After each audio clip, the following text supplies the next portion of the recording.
राजाओं महाराजाओं के कारण इस भारतवर्ष की भूमि पर विदेशियों ने अनेक आक्रमण कर इसे लूटा। नाथ पंथ के योगियों ने भारत की सनातन संस्कृति की रक्षा के लिए जन जागरण को अपना हथियार बना लिया और टूट पड़े सन 1857 की क्रांति में अंग्रेजी के खिलाफ, जहां उन्होंने गांव-गांव घूमकर कमल और रोटी के माध्यम से आजादी की लौ को लोगों के बीच जलाए रखने में अपनी भूमिका अदा की। लेकिन अभी भी विदेशी हुकूमतों से एक लंबी जंग लड़नी बाकी थी। 19वीं सदी की शुरुआत में इस जंग को आगे ले जाने का काम किया महायोगी गोरखनाथ के प्रतिनिधि स्वरूप योगीराज गंभीरनाथ जी। योगीराज गंभीरनाथ जी भी एक असाधारण योगी थे, जिनमें महायोगी गोरखनाथ जी के सारे गुण मौजूद थे। महायोगी गोरखनाथ की कृपा से उनकी शरण में आए एक अल्पवयस्क बालक को उन्होंने अपने साथ आत्मसात कर लिया। ये बालक था नानू सिंह, जिसे यमराज के दरवाजे से बचाकर लाए थे योगीराज गंभीरनाथ जी। आगे चलकर नानू सिंह बने दिग्विजयनाथ और कूद पड़े आजादी की लड़ाई में। अंग्रेजों ने चौरी चौरा कांड में एक अभियुक्त बना सजा देने का षड्यंत्र भी रचा था, किंतु महामना मदन मोहन मालवीय जी की पैरवी से ये निर्दोष साबित हुए। नाथ पंथ तो सदैव ही लोक कल्याण के लिए जाना जाता है और इसी उद्देश्य से महंत दिग्विजयनाथ ने 1932 ईस्वी में महाराणा प्रताप शिक्षा परिषद की स्थापना कर शिक्षा चिकित्सा के माध्यम से नर सेवा नारायण सेवा का मंत्र फूंका। इसी क्रम में 1948 ईस्वी स्वतंत्र भारत में महाराणा प्रताप महाविद्यालय और महाराणा प्रताप महिला महाविद्यालय की स्थापना करवाई। गोरखपुर विश्वविद्यालय स्थापित करने का अपना सपना पूरा करने के लिए उन्होंने दोनों महाविद्यालय दान में दे जन कल्याण हेतु अपना लक्ष्य सार्थक किया। आज यही दीनदयाल उपाध्याय गोरखपुर विश्वविद्यालय के नाम से जाना जाता है। नाथ पंथ की परंपरा अब जन लोक कल्याण के लिए पूरी तरह समर्पित हो चुकी थी। महंत दिग्विजयनाथ जी के साथ उनके परम शिष्य योगी अवैधनाथ जी असामाजिक तत्वों से भारतीय संस्कृति की उपेक्षा और दंगली राजनीति के खतरे को भांप चुके थे। यही वजह रही कि वो लोक निंदा की परवाह किए बिना राजनीति के दलदल में कूद पड़े।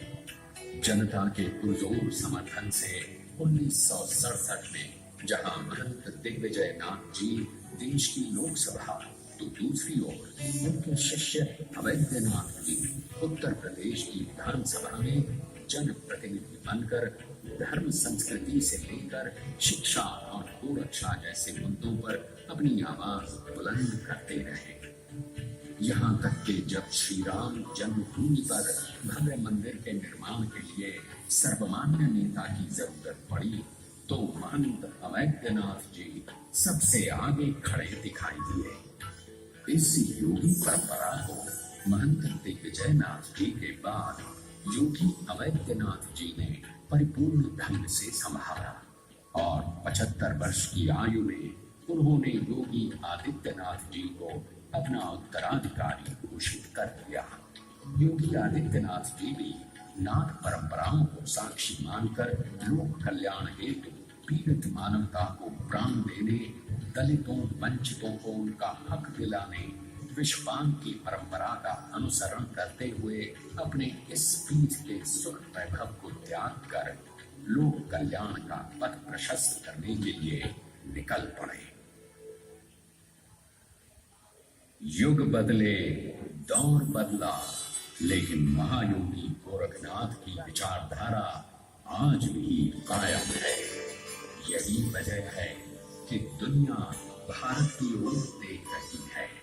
सत्यम शिवम सुंदरम के साथ देव संस्कृति की पुनः प्रतिष्ठा और भारत एक वैश्विक शक्ति के रूप में विद्यमान हो, ऐसे युग का प्रारंभ हो चुका है।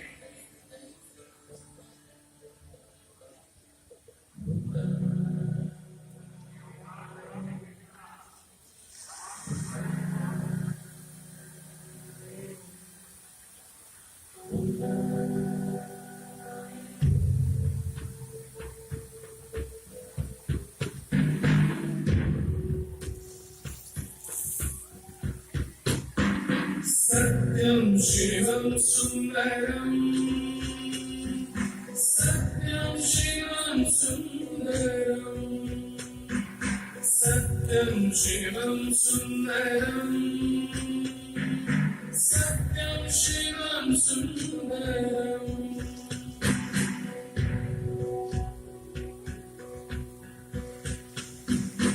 ईश्वर सत्य है, सत्य ही शिव है, शिव ही सुंदर है। सत्यम शिवम सुंदरम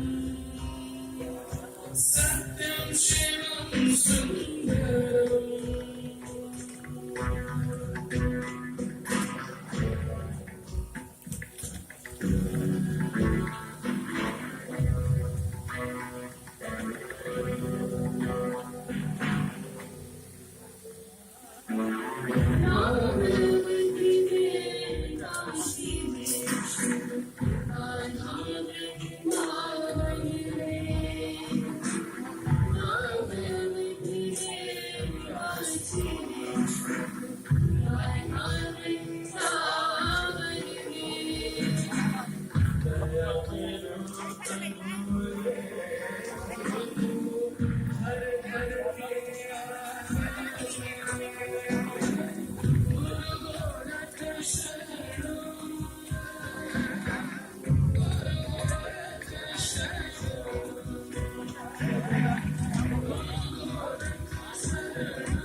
सत्यं शिवं सुन्दरम्